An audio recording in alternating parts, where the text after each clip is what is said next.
સોલ્યુશનમાં આગળ વધી જઈશ તો કોઈ કે તો નહીં. તમે થાય શું તો એમ કે ભાઈ પુત્ર પ્રાપ્તિ થઈ જાય, નહીં હોય તો આમ વંશ તમારો બરોબર રહે તો બરોબર. આ એન મગજમાં ઉતરે એવી વાત કહેવાય. ધર્મના ફળ અધ્યાત્મના તમે આવા બતાવો તો એમ કે ના આ બરોબર, આ સત્સંગ સાચો એમ ટૂંકમાં. એટલે અમારે ઘણા વખતથી કહેતા તમારે એવું થોડુંક કહેતું રહેવું એમ. અમારે ગુરુજીને કે તમારે એવું થોડુંક કહેતું રહેવું કે આ બીજો અધ્યાયનું પારાયણ કરશો એવું લખ્યું છે ઘણા લોકોએ કે તમને આ મળશે તે મળશે. ગુરુજી કે ના ના એ એટલે એવો જો વર્ગ આવતો હોય કદાચ તો એવા લાખો આવી જાય, એમાં ના જ નહીં એમ ટૂંકમાં. કેમ કે આપણે તો શું છે કે ગીતા પણ એને મુકતાય કેટલી વાર લાગે. મનોક નો થઈ તો ઉભેરાઈ ચડાવી દે, ગોવાને કંકુ ચોખા કર્યા, કાંઈ ન થયું. જો કાંઈ થયું આ વસ્તુ આવી થઈ. હમણાં પેલા વિદેશથી આવ્યા હતા લોકો અને આપણને તેવું લાગે કે આ બધા વિદેશ વાળા એટલે બહુ બુદ્ધિમાન હોય એમ. તો એને શરૂઆત ત્યાંથી કરી દીધી કે ભાઈ પેલું બધું કોતરો પેલું અમારે ત્યાં લંડન થી આવ્યા હતા અને અમદાવાદમાં તેનો ફ્લેટ ને બહુ દુઃખી, બરાબર. તો પેલા બધા પેલો થેલી હતી એમાં બધા ભરીને રાખ્યા દેવી દેવતા બધા, પેલી ઉપર ગાંઠ મારી દીધી બધી. અમને કે તમે લેતા જાઓ. મેં કીધું અમે શું કરશો, અમારે ત્યાં સમાતા નથી એવું બધું. એટલે કે ના રાખજો, પંચ ધાતુના છે ને ઓલા છે ને તે છે ના એ દઈ દેજો ને તમારે કોક. તો કે ના તો તમારે કેમ એ બધા, તો તમે એ કે શું કરવું, અહીં સ્થાપના કરેલી હતી 2.5 વર્ષ સતત એક જ તારા પાઠ કર્યા એમ ટૂંકમાં. તો આ મમ્મીને સારું ન થયું એ કે એટલે હવે અમે બધું પેલું બાંધીને મૂકી દીધું છે એમ ટૂંકમાં, બરાબર. આ વસ્તુ હવે તમે જો એવું કંઈક કરી શકો કે મને 15 દિવસમાં આવું આનામાં ફેરફાર કરી શકો તો હું માનું એમ ટૂંકમાં. તો મેં કીધું ના ના એવું તો અમે દાવો જ કરતા નથી એમ ટૂંકમાં. 15 વર્ષે નહીં થાય. અમે આ લાઈનના વેપારી નથી. તમને અમદાવાદમાં એડ્રેસ આપવું એવા લોકો છે બરાબર, એ મળી જશે તમને આવું આશ્વાસન આપવા વાળા 15 દીમાં તમારું આ દૂર 4 દીમાં આ 5 દીમાં પેલું એમ. પણ આ તમે ગીતા ખોટી પકડી લીધી. મેં કીધું કાં તો તમે એવું કામ કરો કે આ ગીતાને પૂરી સમજી લ્યો. એટલે એ એવું કહેતા હતા ગીતામાં કંઈક એવું બતાવો કે ક્યાં અધ્યાયના પારાયણથી આ બધું મારું સોલ્વ થાય. તો મેં કીધું એ નહીં, તો તમારે આ લાઈન જ બરોબર છે, તમે આમાં ગીતામાં ખોટા આવી ગયા એમ. તો આ લાઈનમાં બીજું બધું ઘણું છે કે એ વસ્તુ થઈ જશે. પણ મૂળ આ જે તર્ક છે એ આ બુદ્ધિ આવી હોય કે તર્ક બુદ્ધિ કે જે આપણે કુતર્ક કરીએ છીએ. તર્કને 100% સ્થાન છે. પછી આપણે ત્યાં આગળની વધે કે જે સામાન્યથી આગળ વ્યવહારિક બુદ્ધિ હોય. એવી રીતે આગળ જઈએ તો મેધા, પ્રજ્ઞા અને પ્રતિભા. વૈજ્ઞાનિકોની જે બુદ્ધિ છે એ ક્યાંક ક્યાંક જ થાય, પણ એ પ્રતિભા હોય. એ નવું ઇન્વેન્શન કરે, નવું સર્જન કરે. આ ક્યાંથી કરે? આ બુદ્ધિથી જ થાય. આ કઈ હજારો લાખો લોકો ન કરી દે. હજારો લાખો લોકો તેનો ઉપયોગ કરે. પહેલી વાર તો એ પ્રતિભાથી કરે, નવો ઉન્મેષશાલીની બુદ્ધિ પ્રતિભા. પછી મેધા, મતલબ મેધા એટલે જે વ્યક્તિ બુદ્ધિ આવી અધ્યાત્મનો ટચ લાગે એને મેધા કહેવાય કે એ કેટલું બધું એ સૂક્ષ્મતાથી જાણી શકે. પ્રજ્ઞા એટલે પ્રકૃષ્ટ જેની બુદ્ધિ થાય, કોઈ પણ વિષય એ સહજતાથી ગ્રહણ કરી દે એને પ્રજ્ઞા કહેવાય. આનાથી આગળ જાય તો શું થાય? તો કે આ ચોથું સ્ટેપ. જેમ કે આનાથી આગળ જાય તો કેવી મળે? તો હવે પછીની જે છે એ શુદ્ધાહી બુદ્ધિ કે લકામધેનું કે એને શુદ્ધ બુદ્ધિ થાય. એ બહુ વર્ષો જન્મારાઓ પછી મળે કે એ થાય એટલે કર્મ અનાસક્ત થઈ જાય. એને આપણે ત્યાં ઋષિ કીધા. ઋષિમાં હંમેશા આવી બુદ્ધિ હોય. એટલે અનેક પ્રકારના વિજ્ઞાનનો વિકાસ ઋષિ કરી શકે, પણ એનામાં અને વૈજ્ઞાનિકમાં ફરક એટલો હોય કે એને કર્મ એ સર્વસ્વ હોય, એના ફળ ન હોય. ફળની અપેક્ષા ઋષિની ન હોય એની. એટલે એક પણ ઋષિના લખાણ ઉપર કોપીરાઇટ નથી અને ઋષિ અતૃપ્ત નથી. આઇન્સ્ટાઈન છે, આઇન્સ્ટાઈન બધી શોધો કરી, કેટલી બધી શોધો એના નામે છે આજે આઇન્સ્ટાઈનના નામે. કદાચ છેલ્લા 1,500-2,000 વર્ષમાં એટલી શોધો નથી, પણ એને એક સરસ લખ્યું કે આટલું બધું મેં કર્યું છતાંય જિંદગીમાં મને કેટલીક વાતોની અતૃપ્તિ છે. હજી જો મને થોડુંક આયુષ્ય 100 વર્ષનું મળ્યું હોત ને તો હું આત્મા વિશે શોધ કરું. આત્મા ક્યાં જાય છે, સોલ શું છે, પણ એ મને એનો ડેટા ન મળ્યો. એ એક અફસોસ એને જાહેર કર્યો કે આના વિશે છે ને હું આખું ગણિત, જો કે એનું ગણિત અહીંયા કામ ના આવે, વાત જુદી છે. હા, એ M6 વાળું તો અહીંયા લાગે નહીં. અહીંયા જો એવું ખબર પડી જતી હોત. બીજી વસ્તુ, અહીંયા એકની શોધ બીજાને જરાય કામ ના આવે. હા, એક ટીવી શોધે તો આપણે બધા જોઈ શકીએ, એમ એક આત્માને પામી જાય તો આપણે બધા ન પામી જઈએ ને. એ બધા બતાવી ન દે, ત્યાં ડેમો ન થાય. આનો તમારી જેમ કેપેસિટી વધે એમ જ તમને સમજાતી જાય. એમાં બીજી વાત એને લખી કે મહાત્મા ગાંધીજીને મારે મળવાનું હોય. આ બે વ્યક્તિ સમકાલીન હોવા છતાં પણ આ વાત આઇન્સ્ટીન કહે છે કે એને અફસોસની વાત રહી કે કદાચ એ ગયા પછી મને ખબર પડેલી કે આટલી મહાન વ્યક્તિ આ પૃથ્વી ઉપર હતી અને હું એને મળી ન શક્યો. કદાચ 5-25 શોધ ઓછી થઈ હોત, પણ એકવાર જો થાત તો એ ચર્ચામાંથી કંઈક એવું નીકળત કે કદાચ મને આમાંથી ઘણો પ્રકાશ પડ્યો હોત. આ આઈન્સ્ટીને લખ્યું છે. એટલે કેટલીક એવી બુદ્ધિ હોય, એ આવી બુદ્ધિ છે એ શુદ્ધ છે. પછી કેવી બુદ્ધિ હોય તો કે પ્રસાદ બુદ્ધિ હોય. એ ભગવદ્ ગીતામાં જે વારંવાર ગીતામાં જે અર્જુનને કહે છે, અને એવા લોકો જે આવા છે, એવા રઘુવંશના રાજાઓ છે કે આ એનો વૈભવ, એનું ચારિત્ર, એની લક્ષ્મી, આ બધીની એક ટોચ હોય. એ જે પણ કંઈક કરે ને એ કર્મમાં બહુ ગહનતા હોય. એટલે એને ત્યાં છે ને રઘુ રાજાને એમ કહેવાતું કે સોહમા જન્મ શુદ્ધા નામ. ક્યારેક આપણે લેશું એ શ્લોકમાં કે કાલિદાસ એનું વર્ણન કેવું કરે છે કે શું કામ રામ રાજ્યમાં રામ આટલા પ્રભાવી થયા. એની પાછળ 4-4, 5-5 બે કપ હતા.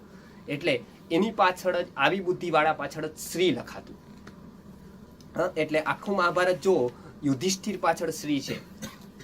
ગીતામાં જોવો તો શ્રી ભગવાનનું વાત છે, શ્રી અર્જુનનું વાત નથી. અર્જુન ગીતા સાંભળવા વાળો હોવા છતાં પણ એ કેટેગરીનો નથી. અહીંયા હરેક છે. આપણે જેમ કે કોલેજમાં હોય, આપણે તો શું કહી કે ભાઈ શ્રી છગનભાઈ, શ્રીમતી મીનાબેન.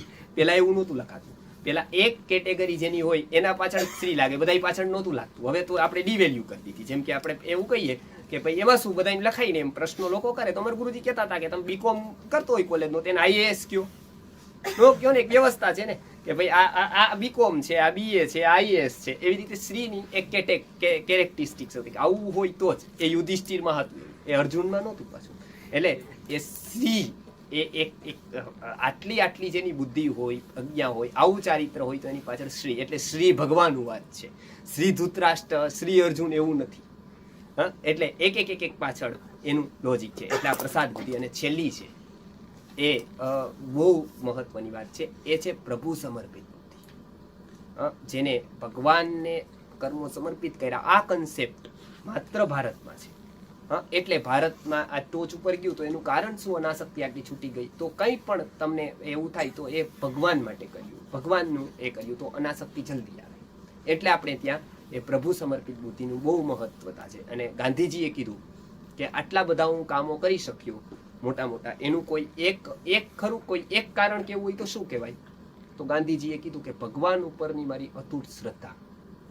બાકી બધો મારો પુરુષાર્થ ને તો છે જ, પણ મારી અતૂટ જે શ્રદ્ધા રહી. નહીતર નોટ આઉટ કોઈ રહે નહીં. આટલા બધા મોટા કામ કરીને 100% નો રહે. કેમ કે વચ્ચે આઉટ થવા વાળા બોલ આવે છે આપણા, બરાબર. કેટલાક લોકો શું હોય કે એને એતે સત્સંગ ઘાતકા, સંસ્કૃતમાં છે કે આટલા તમારા સત્સંગનો ઘાત કરે, બરાબર. એટલે તમે સાંભળીને જાઓ તો પેલા બેનો બાળક રોતું હોય ને તો પેલા બહારથી આવે ક્યાંકથી મેળામાંથી, પેલા લોક મેળો થતો ત્યાંથી આવે વારાણસીમાંથી, અને પછી બાળક રોવા માંડે અચાનક રોવા માંડે ને એટલે પછી ત્યારે પીડિયાટ્રિક નહીં આ બધા આ કોઈ ડોક્ટરો એટલે શું કરે એને પેલું કે કાજળ લઈ આવો. એટલે આંજણ હોય ને આંજવાનું એ લઈ આવે ને સ્પોટ કરે અહીંયા, બરાબર. પછી પેલું ફેરવીને, હવે એ શું કરતા હોય ખબર નહીં, પણ એ ફેરવી દે ને પછી કે શું થયું તું, રડવો તો બંધ થઈ જાય. તો પેલા ભાઈ કે એને નજર લાગી ગઈ હતી એમ. હવે તો કે ઉતારી દીધી એટલે પૂરું થઈ ગયું કે આવા ફેંકી આવો 4 રસ્તે જઈને. એટલે એ ફેંકી આવે એમ. વારાણસી બહુ જોયું આવું. પણ એટલે હવે ગુરુજી કહેતા હતા કે આવું છે ને આપણામાં થાય. આપણે કદાચ ભૂલે ચૂકે ક્યાંક સત્સંગમાં જઈને નજર લાગી જાય સારી કે ના ગીતામાં કંઈક છે હો, એટલે આપણા ઉતારવા વાળા ઘણા હોય પાછા. એમાં બાળકને ઉતારી દે ને એમ તો કે કવિ તો છે એવા. અમારે ત્યાં તો એવા ઘણા બનાવ. અને યુવાનો કદાચ જતા હોય બહુ આવતા રોકી દે અમારી પાસેથી કે એ તો નવરા છે એમ, બરાબર. આ તમારે તો અત્યારના કેરિયર તમે ક્યાંય ગીતાને રવડે ચડી ગયા એમ ટૂંકમાં, બરાબર. ક્યાં કહેતા હોય કે હવે તમારે તો વાર છે હજી તો. ક્યાં આ બધું તો 60-70 પછી કરવાનું હોય. એમાં સત્સંગ ને કથાઓ આ બધું કઈ અત્યારે તો હજી ચડતું લોહી જુવાની આ બધું તો અત્યારે તો કેરિયર અને અત્યારે તો બહુ ડેવલપ કરવાનું હોય આપણે બીજું બધું. એટલે આટલા હોય ને આપણને થાય કે વાત સાચી, આના કરતાં આપણે કલાક બીજું કંઈક કરી તો, આના કરતાં આવું કરી તો. એટલે એ નજર ઉતારી દે આપણી. એટલે કેટલા એવા હોય. એટલે એનું જે તે સત્સંગ ઘાત આવા લોકો છે એ ઉતર. આવું હોય તો શું, આવું હોય તો શું, ગીતા આમ હોય તો શું, ઓલાએ આમ કર્યું હોય તો શું, કૃષ્ણએ આવું કેમ કર્યું હતું, રામે આવું કેમ કર્યું, તેને સીતાને કેમ છોડી દીધી હતી એને પેલું. પણ આપણે કઈ કે હમણાં તમે વાંચ્યું છે ક્યારેય રામાયણ? તો કે ના મેં ઓલા ફલાણા લેક્ચર સાંભળી લીધું. પણ એને વાંચ્યું તો કે ના એની ખબર નહીં, પણ એ બોલે જ સારું. પણ એને શું કામ? એમ તો બોલી તો કોઈ પણ સારું દે. એટલે એ કઈ મૂળ ન હોય પણ એ વાત ચાલતી રહે હંમેશા પૂછે હમણાં. એટલે આપણને ખબર પડી જાય કે હમણાં એની પાર્ટી થઈ ગઈ એમ ટૂંકમાં. એટલે જેમ એને એક મદ આવે હા, એટલે એમ જ આવે તો એમ કે હમણાં રામે આટલી 4 ભૂલ કરી, ઓલા એ 5 કરી, કૃષ્ણએ 8 કરી, આને આટલી કરી, તો એ એક ટ્રેન્ડ નીકળે કે બધા લોકો એ પૂર્તિ લખ નાખે કે આટલી આટલી આટલી આ લોકોની ભૂલ. પણ એ પ્રભુ સમર્પિત બુદ્ધિ આવ. એટલે અહીંયા જે હું કહેતો હતો કે દરેક વિજ્ઞાનો અહીંયા નીકળ્યા અને છતાં પણ એની ઉપર નામ ન નીકળ્યા, પેટેન્ટ અહીંયા ન નીકળી. હા, એટલે મારો જે વિચાર છે એ કહેવાનો જે ભાવ છે, માલિકી હક છે, એ ક્યાંય ન રહ્યો. વેદ જેવું ઉત્કૃષ્ટ વાંગ્મય પણ એમાં કોઈનું નામ જ નહીં. બરાબર, તો એ વેદ ઉપર કોઈનું નામ નહીં. કોઈ બીજા ગ્રંથો થયા, અનેક ગ્રંથો એવા થયા કે જેનો કોઈ કોપીરાઇટ નહીં. તો આવું કેમ થયું? તો એક જ હતું કે અહીંયા આસક્તિ નહોતી, અને એટલે જ કીધું હતું કે એટલે જ એ બધું એનામાં નીકળ્યું, એનામાં ઘટિત થયું. એટલે અહીંયા ભગવાન કહે છે કે આવા અનેક પ્રકારના કર્મો દેખાય, પણ એક કર્મ એવું હોય. એ કેવું હોય? તો એવું કીધું કે વ્યવસાયાત્મિકા બુદ્ધિ એકે હકરુ નંદન. આવી વ્યવસાયાત્મિકા એટલે કે નિશ્ચયાત્મિકા. નિશ્ચયાત્મિકા બુદ્ધિ હોય એ સ્થિર હોય, એ એક પ્રકારની હોય. બીજા તો કે બહુ શાખા હ્યનંતાશ્ચ. બહુ શાખા એવી બુદ્ધિ કેવી હોય? તો કે એ વ્યક્તિનું સુખ જોવાવાળી, એ ટેમ્પરરી એવી હોય કે એનો વિચાર ન હોય, વિચારપૂર્વકના કર્મો ન હોય. જો હમણાં કીધું એ સારા પણ હોઈ શકે, ખરાબ પણ હોઈ શકે. હા, સારા પણ હોય, જેમ અત્યારની ઘણી બધી સંસ્થાઓ કામ કરતી હોય, ધીરે ઘણા લોકો કામ કરતા હોય, એ સારા હોઈ શકે કામ. પણ એને એક ધ્યાન રાખવાનું કે એ નિયમિત હોવા જોઈએ, એની પાછળ સિદ્ધાંત હોવો જોઈએ. કદાચ કોઈ ન આવે, કદાચ કોઈ આવે, એ ફરક ન પડવો જોઈએ. અહમ વચ્ચે ના આવવો જોઈએ. આ બધા જે પણ પીઠામનયમાં કીધા છે નિયમો કે જેને સત્કાર્ય કરવા વાળાને કોનું કોનું ગ્રહણ લાગે? તો સૌથી પહેલું અહમનું ગ્રહણ લાગે. મારું ન માને તો પૂરું કે એમ, તો આપણે ક્યાં કઈ કરવાનું જ છે.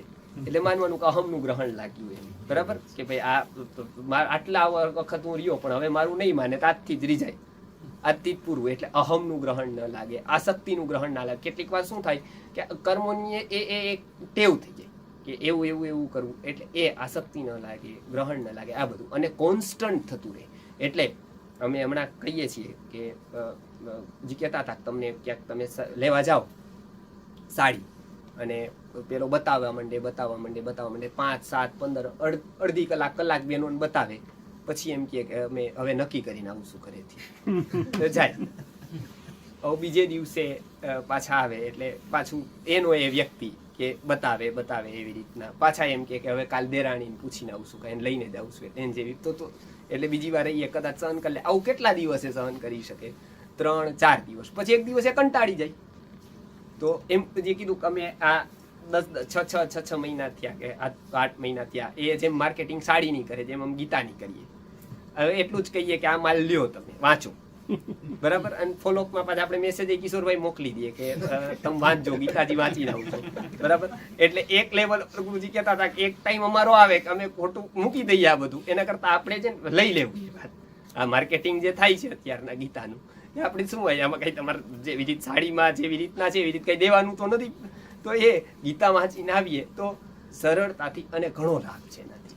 કે એટલે આ એવું કીધું કે બહુ શાખા અનંતાશ્ચ બુદ્ધયો વ્યવસાયના. આવો જે વિષય છે એ સમજવા માટે વ્યવસાયાત્મિકા બુદ્ધિ, નિશ્ચયાત્મિકા બુદ્ધિ કરવી જોઈએ. અને એમાં ગીતાનું અધ્યયન બહુ જરૂરી છે. મહાત્મા ગાંધી કહેતા, વિનોબા ભાવે પણ કહેતા કે એ તમે ગીતાનું કોઈ પણ એમ વગન વાંચો કે ગીતા મને દરરોજ નવી લાગે છે. મતલબ જેટલી વાર હું વાંચતો જાઉં એટલી વાર મને કંઈક ને કંઈક નવું મળતું રહે છે. ગીતા મેં તાકાત છે. અને આવા કેટલા સાયન્ટિસ્ટોએ આ વિશે તો કીધું છે. અમે એવું કીધું કે મેં અધ્યાત્મની રીતે ગીતાને જોઈતી, પણ એ મોટો વૈજ્ઞાનિકનો ગ્રંથ છે. બરાબર, મેં અધ્યાત્મની રીતે જોઈતી. મતલબ એને એવું હતું કે જેમ કુરાન છે એમ ગીતા હશે, એટલે હું તો અધ્યાત્મમાં કંઈક હશે કે ભાઈ આમાં તો હમણાં વાત આવશે કે આને આમ આશીર્વાદ આપી દીધા, આને આમ ને આ એકને લઈને ગયો. પણ આવી કઈ વાત જ ન આવી કે ભાઈ અર્જુનને આ બધું પાણી કીધું, આ 4 ફેરા ફેરવી દે આ પાણીના, અને પછી હવે તું દીવો લઈને બેસી જા, ટંકોરી બગાડ ને આવું તો કાંઈ ન આવ્યું. કેમ કે આ તો એને એવું હતું પહેલી વાર, તો એ પોતે જ કહે છે કે આ હમણાં રિચ્યુઅલ થશે એમ ટૂંકમાં કે આ આટલું કરો પછી તમારું ઉપર લખાઈ જશે. પણ આવું કાંઈ આવ્યું નહીં. એને શરૂઆત જ એવી કરી કે આ કર્મ, આ પૂર્વજન્મ, આ જન્મ, આટલી આવી બુદ્ધિ.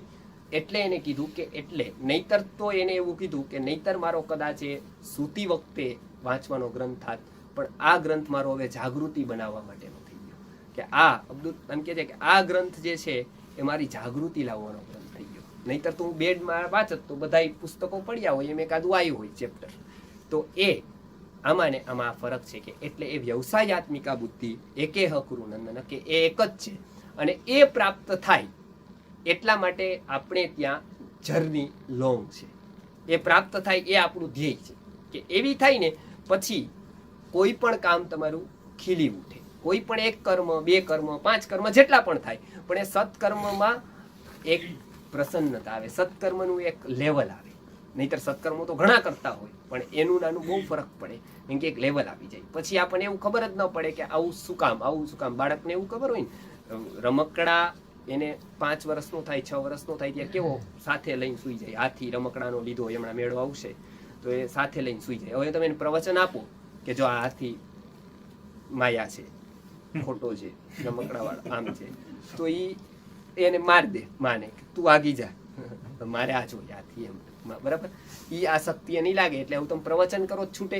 એને એમ કહો ના ના હું તને મહાત્માને પ્રવચન સંભળાવવા લઈ જઈશ ને ઓલા ફલાણા શાસ્ત્રીજી સારું કરે ત્યાં લઈ જઈશ ને ઓલા, તો એનું રમકડું ન છૂટે. પણ શરીરની અવસ્થા ઉપર આવતા જ તમારે એને પ્રવચન ન કરવું પડે.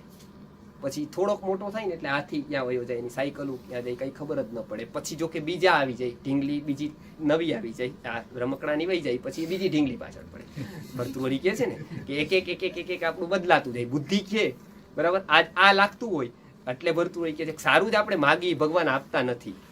આ બહુ મોટો ઉપકાર છે એમનો, કે આજનું આજ માગેલું આપણે કાલ ફેરવી દઈએ કે આ તો મેં ખોટું કરી દીધું આ માગીને. તો એમ કેમ કે આપણું એક સ્થિર નથી એટલે અહીંયા એવું કીધું કે નિશ્ચયાત્મિક આપત્તિ, કેમ કે સ્થિર નથી કે આજે આ સારું લાગે, કાલે બીજું લાગે, પરમ દિવસે ત્રીજું લાગે, ચોથું લાગે, પાંચમું લાગે.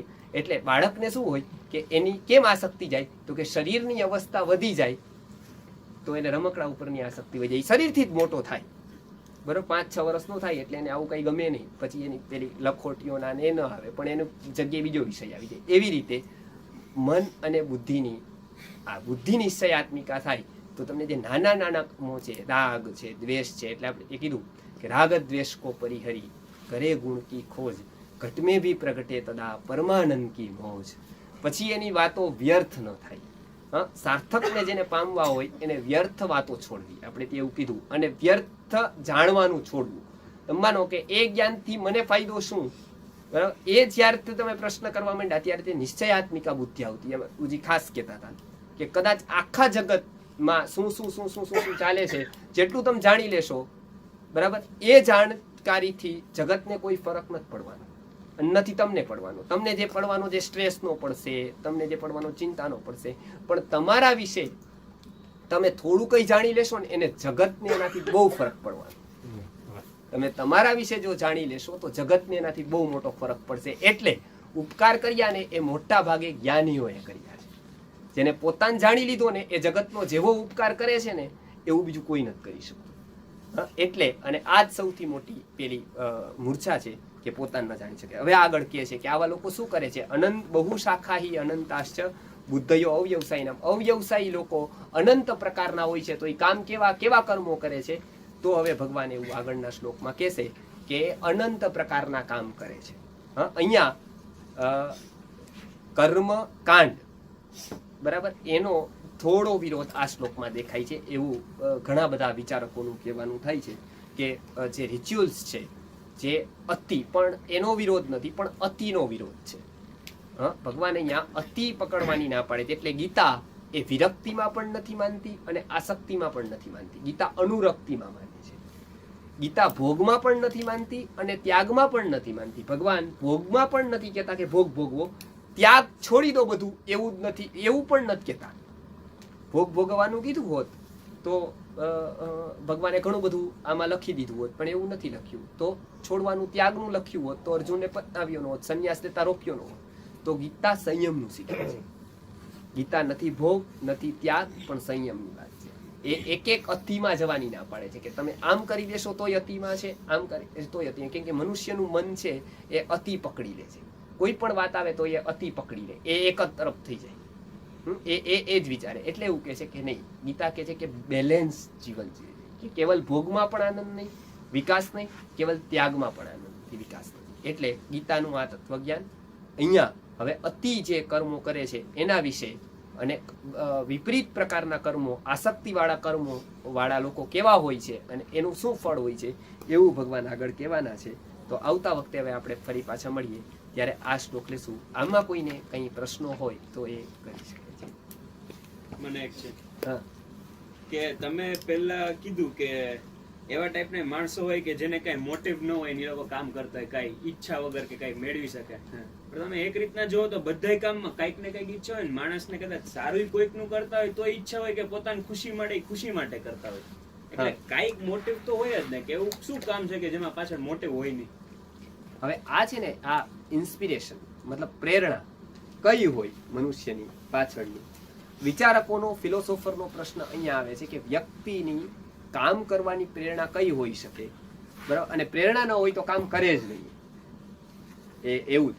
પણ એક વાત એવી હોઈ શકે કે તમે એવા કેટલા કામો કરો, બરાબર, કે કઈ અહીંયા વાત એવી આવે છે કે તમને કઈ મેળવવાની પ્રેરણા છે, બરાબર, કે કઈ મળી ગયું છે અને પછી કરવાની પ્રેરણા છે.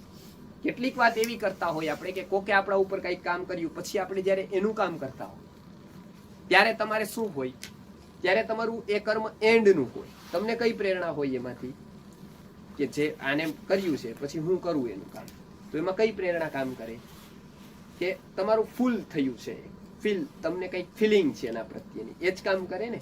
એટલે એ કોઈ પણ પ્રેરણા ન હોય એવું કર્મ ન હોય એ વાત સાચી, પણ એ પ્રેરણા કઈ કઈ રીતની હદે થાય તો સારી, ખરાબ, ઊંચી, નીચી એ પ્રકારની. તો તમે જે કહો છો કે મને ખુશી થાય, મને આનંદ થાય, સંતોષ થાય, એવી જો પ્રેરણા હોય તો એ બી પ્રેરણા જ થઈ ને, એ બી પ્રેરણા જ થઈ. હા, તો એ પ્રેરણામાં તો કઈ વાંધો નથી. એ તો એટલે કે છે કે જે વિકસિત જીવો હોય, જે ડેવલપમેન્ટમાં આગળ હોય, એ જ કરે કે એ પોતાનો આનંદ મળે, પોતાને વિકાસ. એ કર્મ જ એને આનંદ આપતું હોય. આપણે શું જોયું ઉદાહરણમાં, એ કર્મ એને હતું કે આનંદ પોતાને જ થતો હતો, પોતાને જ સારું લાગતું હતું, પોતાને જ ગમતું હતું એટલે કરતા, તેનું કોઈ આગળ ફળ નહોતું, અને એટલે જ એને નિષ્કામ કર્મ કહેવાય. એટલે પ્રેરણા તો હોય જ, પણ એવા પ્રકારની કે માત્ર એને પોતાને સારું, એ પોતાને સારું જ લાગે એટલું નહીં, પોતે એનાથી આનંદ અનુભવે, એ જ કર્મ એના માટે પર્યાપ્ત થઈ જાય. આગળ સાયકલ ચાલે છે ને એનો ગીતા વિરોધ કરે છે, પ્રેરણાનો નથી વિરોધ કરતા, કેમ કે પ્રેરણા તો જોઈએ જ, અને એ તો પ્રશ્ન છે મોટો. પણ એ કેવી પ્રેરણા હોય, કઈ પ્રેરણાથી વ્યક્તિ કામ કરે, બહુ મહત્વનું છે. આજે બી ઘણા બધા લોકો હોય તો કામ એક જ સરખું કરતા હોય, પણ એક સરખી પ્રેરણા ન હોય બધા પાછળ, બધાના મોટિવ અલગ અલગ અલગ અલગ, એક જ કર્મ પાછળ હોય. એ જેટલો મોટિવ સારો ને એટલું કર્મ સારું. કર્મ એટલે આપણે ત્યાં હાર એ નથી કે તમે કંઈક હારી જાવ છો. એટલે અભિમન્યુને પેલું કે છે ને કે હિંમત હારવા કરતા હિંમતથી હારવું વધારે સારું.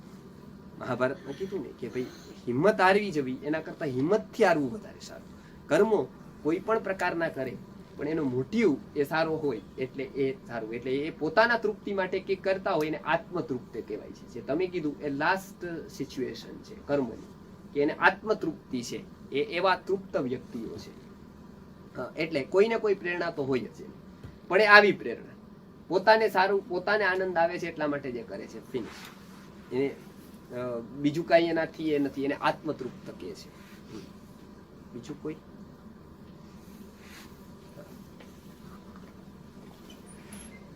મન છે, મન એ જળ નથી કે જળ છે? મન છે એ ફિઝિકલી કેવું છે, કાં તો મનનો સ્વભાવ શું છે, એમાં મન જળ એ સેન્સમાં ચેતન એટલે કે આત્મા સિવાયનું બધું જ જળ છે. બે જ પદાર્થો છે સૃષ્ટિમાં, જળ અને ચેતન, મેટર એન્ડ સ્પિરિટ. સ્પિરિટ તરીકે આત્મા છે, અને એના સિવાયના જેટલા પણ તત્વો છે એ બધા જ જળ છે. એક રીતે જોઈએ તો એને અનાત્મા કહેવાય છે. બીજા સેન્સમાં કહીએ તો હરેક જગ્યાએ ચેતન છે એવું જોવો તમે, મતલબ અણુ અણુમાં તારો વાસ, પરમાણુમાં તારો પ્રકાશ, ઋષિ મુનિના પાર એવો છે તારો ઉજાસ. એમ જોવા જઈએ તો સ્પિરિટ એટલે કે આત્મા ન લઈએ, બરાબર, પણ કંઈક ને કંઈક એ સેન્સમાં રહસ્ય લઈએ, કંઈક શક્તિ લઈએ કે પરમાત્મા શક્તિ રૂપે બધે છે. કૃષ્ણ બધે જ છે એટલે કઈ એવું નથી બધે મોરલી લઈને વગાડતો હોય ને આપણે એને જોતા હોય એવું, પણ એ શક્તિ રૂપે બધે છે. જો એનર્જીને તમે ગોડ એવું નામ આપો તો એ જળ મન નથી, કેમ કે બધું જ ચેતન છે તો મન પણ ચેતન છે એ દ્રષ્ટિથી. એટલે સેન્સ બે છે. સાંખ્ય એવું માને છે કે બે પ્રકારના તત્વો છે, જળ અને ચેતન. જળ એટલે મેટર અને ચેતન એટલે સ્પિરિટ. એટલે આત્મા છે એના સિવાયનું બધું જળ છે, એટલે મન પણ જળ છે, બરાબર. પણ જડ એટલે આપણે જે અર્થમાં શબ્દ પ્રયોગ કરીએ છીએ કે આ તો જડ જેવો છે એવું એવું નથી. એટલે આપણે ત્યાં શબ્દ પ્રયોગ ગુજરાતીમાં કેવું થઈ ગયું છે કે જડ ભરત, બરાબર, આ સાવ જડ જેવો છે. એટલે એ મૂર્ખતાના અર્થમાં, સેન્સિટિવિટી નથી એનામાં, એવો અર્થ થયો છે. જ્યારે શરીરના એક એક કોષમાં એક એક મન છે. હરેક કોષ પોતાનું મન છે, પોતા પાસે એક જ છે એવું નથી. હરેક કોષ પાસે પોતાનું છે. એટલે હરેક પોતાની રીતે વિચાર કરે. આંખ આઘાતમાં જાય તો તમારે એને લઈ આવવા માટે બહુ વાર લાગે. હા, કેમ કે આંખને પોતાની એક, એટલે કોઈ કામ હાથ લઈ આવે એટલે આપણી આંખ બંધ થાય છે તરત જ. આંખ પોતાનું રક્ષણ કરે ત્યારે. હવે કોને બંધ કરી દીધી? તમે નથી કરીને. કેમ કે તમને ખબર જ નહોતી. અત્યાર સુધી તમે વાત કરો છો ને ક્યાંકથી આમ કોક કરે તરત બંધ થઈ જશે જો આંખ. તો કોણ બંધ કરે? તમારું મન તો ત્યાં વાત કરતું હતું, તમે એના વાતમાં હતા, અને તમારી પાસે આમ કંઈક આવે છે તો આંખ તરત જ, આંખ પેલો પ્રતિકાર આંખ કરશે. તો એ શું છે? તો એક એક અવયવ પાસે ભગવાને સ્વતંત્ર મન આપ્યું છે. એક કોષમાં. હા, એ એક કોષ પોતાનું રક્ષણ કરવા કરે છે. એમાં જ્યારે એ સાયકલ એને ડિસ્ટર્બ થાય છે, એટલે આનામાં સૂત્રસ્થાનમાં શારીરે, સુશ્રુતે અને ચરકે, આના વિશે ઘણું બધું છે. કે જેમ વિદેશમાં, યુરોપમાં શું ત્યારે કહેવાતું હતું બ્લડ વિશે, બરાબર. આયુર્વેદમાં સપ્ત ધાતુ છે તો એના વિશે શું કે મન વિશે તો એ લોકો સ્વીકાર જ નહોતા કરતા. ત્યારે આયુર્વેદમાં મન વિશે કહેવાય ગયું. ગીતામાં પણ મન વિશે ઘણી બધી ચર્ચા આવી. એટલે મન આમ જોઈએ તો આત્માથી અલગ હોવાથી એ જડ છે, પણ મન છે ને એ એવું છે, આપણે ત્યાં કહેવત છે કે સવારે ખીલ્યું, રાત્રે વળી મુરઝાતું, ક્યારેક આનંદમાં સૃષ્ટિ નિરખતું, ક્યારેક વિલોપાતું, હા, ક્યારેક સૌને મૈત્રી કરતું, ક્યારેક તું દજાડતું, હે મન તું જ નથી સમજાતું. આ બધું મેં જાણી લીધું, પણ અહીંયા એક વાત અટકી ગઈ. એવું એ લોકો કહે છે કે આ બધું જ ઓળખી લીધું, પણ એક વાતે અટકી ગઈ. કેવું? તો કે ભાઈ સવારે આમ લાગે કે આ હા પૃથ્વી આમ. અને અમારે ત્યાં જીન ખાસ હતું, પેલા સંન્યાસીઓ આવે ને વેદાંત ભણે, એટલે આ બ્રહ્મસૂત્ર, જગન મિથ્યા એવું થાય ને આશ્રમ બનાવે, એટલે પેલો બેલાન ગાડી વાળો મોડો આવે એટલે એ કે જો આ શંકરાચાર્ય કે છે ને કે આ જો જગત આ બધું જ આ માયા જ છે, આ બધા લોકો એવા જ છે, એમ ટૂંકમાં જગત આખું મિથ્યા જ છે એમ. પછી સાંજે પાછો એનો વ્યક્તિ આવે, મહાત્મા કઈ કામ હોય તો કે જો બીજો ભગત હોય, આ તો કે જો સારા કામનો પ્રભાવ તો ખરો હો, બાકી ભલે ગમે એમ જગત હોય. હવે એની વ્યક્તિ સવારે એમ કે પાછી શંકરાચાર્યના જ બે એવિડન્સ આપે કે જો એમ કીધું છે કે સારા કાર્યોનો પ્રભાવ બધે પડે. જોયું ને આ કેવા બધા આવે છે જો. એટલે એ ગુરુજીએ કીધું કે એ તમારી વાત સાચી, એ વ્યક્તિ એમાં ફરક નથી, ફક્ત તમારા મનમાં ફરક પડે. શંકરાચાર્યમાં કોઈ ફરક નથી પડતો, પણ તમારા મનમાં ફરક પડે. એટલે તમને એક બાજુ એવું લાગે છે કે ના આ લાલ છે, એ તમારા છે ને એ આવેશમાં બધી વસ્તુ હોય છે. એટલે તમે આ બધું છોડી દો, થોડુંક વેદાંત પછી ભણી લ્યો, પાકું કરી લ્યો એમ ટૂંકમાં. કે એટલે મન છે એ એક છેડો છે, ગુરુ અને મન આ બે એક જ સરખા છે. ગુરુ બહારથી જોતા મનુષ્ય જેવા જ દેખાય છે. જે મોટા ગુરુ હોય, જે ની વ્યક્તિ હોય, તત્વજ્ઞાની હોય, ભગવાન જેની વાત કરે છે, સ્થિતપ્રજ્ઞ હોય, એ કોના જેવા દેખાય છે? તો કે બહારથી મનુષ્ય જેવા દેખાય છે અને અંદરથી ભગવાન જેવા હોય છે. એટલે એ મનુષ્ય અને ભગવાનની વચ્ચેની કડી થાય છે. એ જ થઈ શકે કે બે જઈને કોમન હોય. હા, એ બંનેનું કોમન કોણ? તો કે બહારથી તમારા જેવા દેખાય, આપણા જેવા દેખાય, બહારથી આપણા જેવા દેખાય અને અંદરથી ભગવાન જેવા હોય. એને આપણે ત્યાં ગુરુ કીધા. ગુરુ એટલે આનો બહુ મોટો અર્થ છે કે ગુ શબ્દસ્તુ અંધકારા, રુષ શબ્દસ્ત નિવર્તક, તસ્માત ગુરુ શબ્દ પ્રોક્ત સર્વ અંધકાર નાશક. એટલે એ ગુરુ શબ્દ છે એ બહારથી. મન છે એ એક તરફ છે, જડ કીધું એ અર્થમાં એ શરીર જેવું દેખાય છે. હા, મન છે એ એક જગ્યાએ શરીરથી જોડાયેલું હોવાથી સુખ દુઃખ જેમ શરીરને થાય છે એવી રીતે મનને થાય છે. એક છેડો એનો આત્માને જોડાયેલો છે. એટલે એક એંગલથી એ જોતા શરીર જેવું છે. કેમ કે શરીરમાં જેવી રીતે થાય છે એવી રીતે મનમાં પણ ઇફેક્ટ થાય છે આપણને. મન પણ ઘણી વાર દુઃખી થઈ જાય છે, સુખી થઈ જાય છે. જેમ શરીર થાય છે, જેમ ઘાવ પડે છે, છોલાઈ જાય છે, સારું થઈ જાય છે, એવું મનને પણ થાય. બીજો છેડો એનો એ આત્મા જેવો છે. એટલે મન સમજવાથી શરીર અને આત્મા વચ્ચેની યાત્રાનું મધ્ય બિંદુ મન છે. શરીરથી ઉપર ઉઠેલો વ્યક્તિ મન સુધી પહોંચી જાય છે, પણ એ મન એ બહુ મોટો મુકામ છે. મનથી આત્મા સુધીની યાત્રા બહુ જ વિરલા હોય એ જ કરી શકે છે. બાકી મન એનું પૂરું થઈ જાય છે. મતલબ એ સુખી દુઃખી આ જે માઇન્ડ પાવર છે, મોટિવેશન છે, આ બધા જ અત્યારે મનને લઈને કહે છે. એનાથી આગળ એ જતા નથી, એનાથી આગળ બુદ્ધિ છે, એનાથી આગળ આત્મા છે. હવે અહીંયા નિષ્કામ કર્મનો કન્સેપ્ટ છે, બરાબર. એટલે અહીંયા મન છે એ વચલી કડી છે. એટલે એ નથી તો શરીર જેવું, ઇન્દ્રિય જેવું, અને નથી તો આત્મા જેવું. એ બેયનું કોમન છે. એટલે કેટલાક ગુણો આત્મા જેવા છે એના, અને કેટલાક એના ઇન્દ્રિયો અથવા તો શરીર જેવા છે. મનને છઠ્ઠી ઇન્દ્રિય પણ ગણેલું છે. ન્યાય દર્શનની રીતે ભગવાને 15મો અધ્યાય વાંચશો તો 15મા અધ્યાયમાં મનઃષ્ઠાની ઇન્દ્રિયાણી પ્રકૃતિ સ્થાની કરશતી. મનઃષ્ઠા મન છઠ્ઠી ઇન્દ્રિય છે. મતલબ જેમ આંખ છે, પગ છે, એટલે મનને ન્યાય દર્શનમાં પરમાણુ રૂપ માનેલું છે. કેવું છે તો નૈયાયિકો એનું ઉદાહરણ આપે છે, વેદાંતમાં પણ આ ઉદાહરણ આપ્યું છે મનનું, કે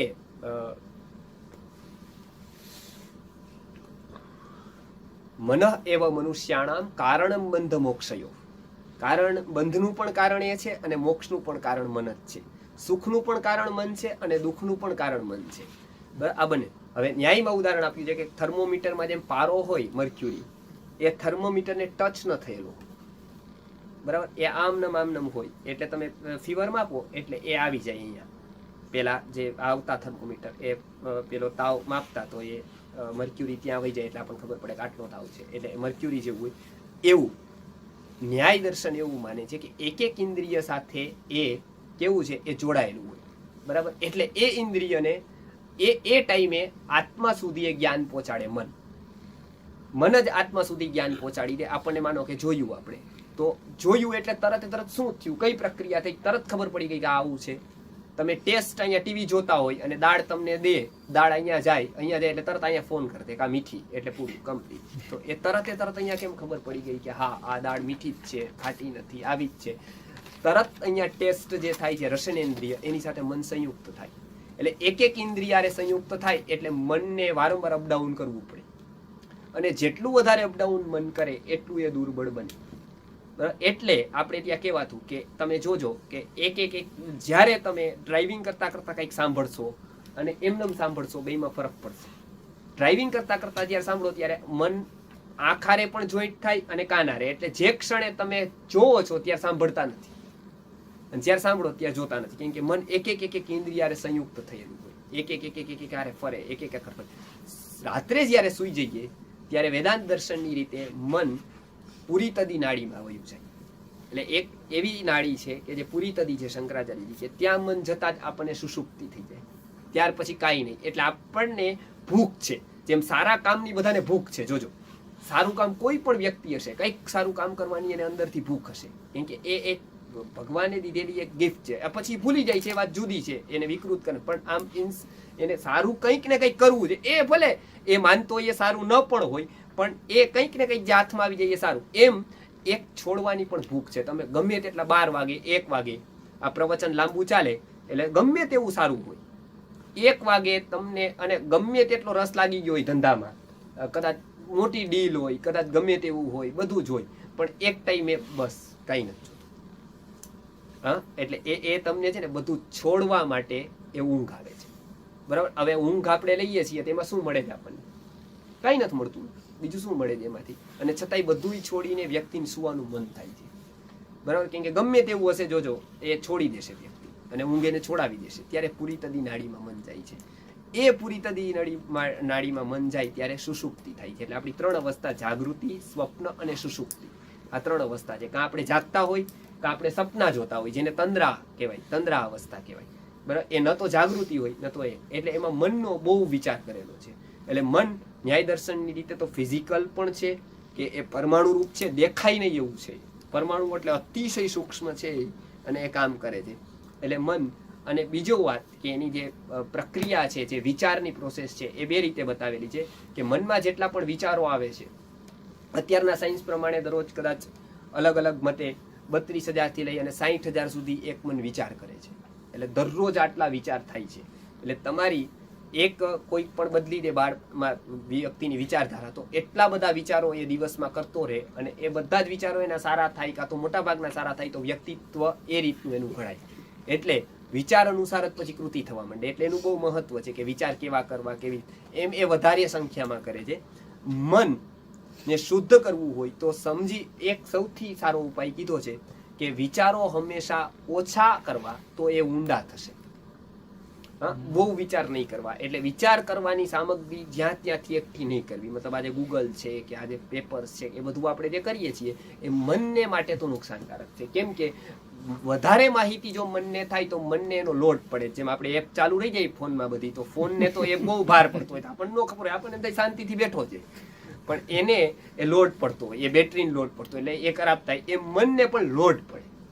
તમે આપણને ક્રોધ આવી જાય, આપણને પેલું થઈ જાય. શું કામ આવે છે? આપણી બિનજરૂરી માહિતી એકઠી કરી છે. આપણે સ્કોર સાંભળી લઈએ છીએ, આપણે ક્યાંક કંઈક બીજું જોઈએ છીએ, આપણને ત્રીજી વસ્તુ જોઈએ છે, આપણને 5 જગ્યાએ પેલો ભાવ એ શું થાય છે, ઓલો શું કરે છે, પેલો શું કરે છે. આ દ્વેષના, રાગના જેટલા આપણે વાયરસ અંદર નાખીએ એટલું કોઈ નુકસાન નથી. કોક કે ભાઈ મને હું આવું કરું કોનું પેલું થાય, પણ એને પેલું નુકસાન તો એને જ થાય છે.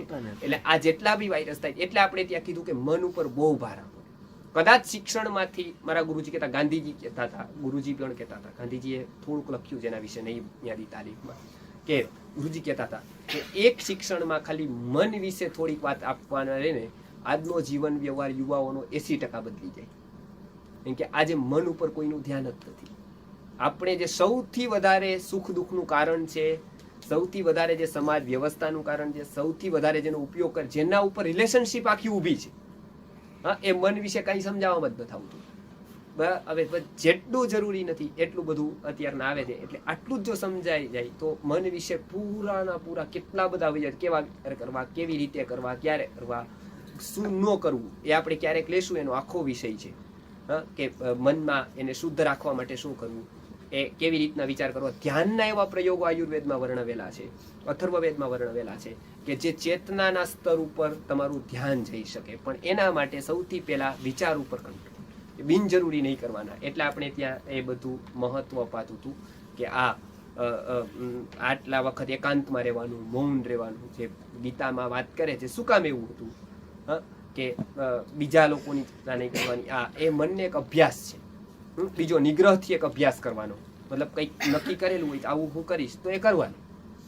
હા, એ કરવાનું. એટલે ગુરુજી ઘણી વાર કહેતા ને કે ગાડી જ્યારે આવતી હોય, આપણે નક્કી કરેલું હોય સત્સંગમાં જવાનું, વરસાદ આવ્યો હોય, ગાડી હવે ત્યાં પાણી ભરાઈ જાય, ગાડી રોકાઈ જાય, તો સામાન્ય વ્યક્તિ શું કરે કે ભગવાનની ઈચ્છા નથી, પાછી વાળી.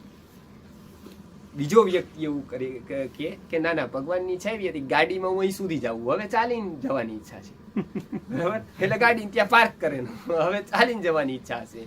આ એક મનનો અભ્યાસ છે. અને આ જો કરવામાં આવે તો એક ઉત્તમ મનુષ્યનું, અતિ મનસનું સર્જન થઈ શકે. જેવું અરવિંદ કહે છે કે અતિ મનુષ્યનું જો મન એક જાણી લેવામાં આવે ને, એ એક જ ઉપાય એને, એક જ જગ્યાએ એને મોકો મળે છે, તક મળે છે, ને એ મનુષ્ય ભવમાં જ મળે છે. આ બધું જાણવાની. પશુમાં તો કોઈ તક એ જ નથી, કેમ કે એને સ્મૃતિ નથી, એની પાસે આવું સૂક્ષ્મ મન નથી. એટલે એનો વિચાર છે ઇવોલ્યુશનમાં મન ક્યાંથી આવ્યું, છઠ્ઠી ઇન્દ્રિયને મળી એટલે ભગવાન એને છઠ્ઠી ઇન્દ્રિય ગણે છે. એટલે 5 ઇન્દ્રિયોમાં એ મન નથી. ગીતા ઉપર આવા કેટલા ડિસ્કોર્સિસ છે. ગીતા મન વિશે શું માને, બુદ્ધિમાં શું માને, ગીતા કોને, સાંખ્યને ક્યાં અનુસરે, ક્યાં ન્યાયને, ક્યાં ઓને. જે લોકોને સાયન્સમાં રસ હોય, બરાબર, એને અમારા ગુરુજીએ ઘણું કામ આના ઉપર કર્યું છે. ભારતીય દર્શનોમાં ઉત્ક્રાંતિ શું છે, જેમ ડાર્વિન ઉત્ક્રાંતિ માને, જેમ આપણું દર્શન, આપણું ભારતીય સંસ્કૃતિમાં ઉત્ક્રાંતિ શું, કે જે આવા વિષયો કોઈ કથામાં, કોઈ પ્રવચનમાં કે જનરલ કોઈ વર્કશોપમાં નથી હોતા. કોઈ તો ખબર નહીં, પણ જનરલ આવા નથી હોતા. તો આપણો બેસ પૂર્વજન્મમાં માનીએ કે ન માનીએ, તો માનીએ એટલા કહેવાથી પૂરતું નથી થતું. મનમાં શું માનીએ, આપણે ચક્રો વિશે શું માનીએ, આપણે માઇન્ડ વિશે શું માનીએ, એસ્ટ્રોલોજી વિશે શું માનીએ, કાં તો આના વિશે શું માનીએ, તો હરેક જગ્યાએ એને ઉપર પૂરો વિચાર કરેલો છે. માઇન્ડ વિશે તો ન્યાય દર્શનમાં લગભગ 18 પ્રકરણ આવે છે, એકલા મન ઉપર છે. એના ઉપર વાચસ્પતિ મિશ્રએ ઘણું બધું લખેલું છે, અદ્વૈત સિદ્ધિમાં ઘણું બધું લખેલું છે કે આ મનને સમજવું હોય, આટલા નિયમ, શું મનને ઘાત કરે, મનને એક રહે. એટલે એ બહુ સમજવા જેવું છે. એ ક્યાં જગ્યાએ આપણા મનને આપણે નુકસાન કરતા હોય અને ખબર જ ન હોય, અને પછી એવી ટેન્ડન્સી થઈ જતી હોય કે પણ એ બહુ જરૂરી છે. અને તો જ આપણે ઘણી વસ્તુથી બચી શકીએ. આશા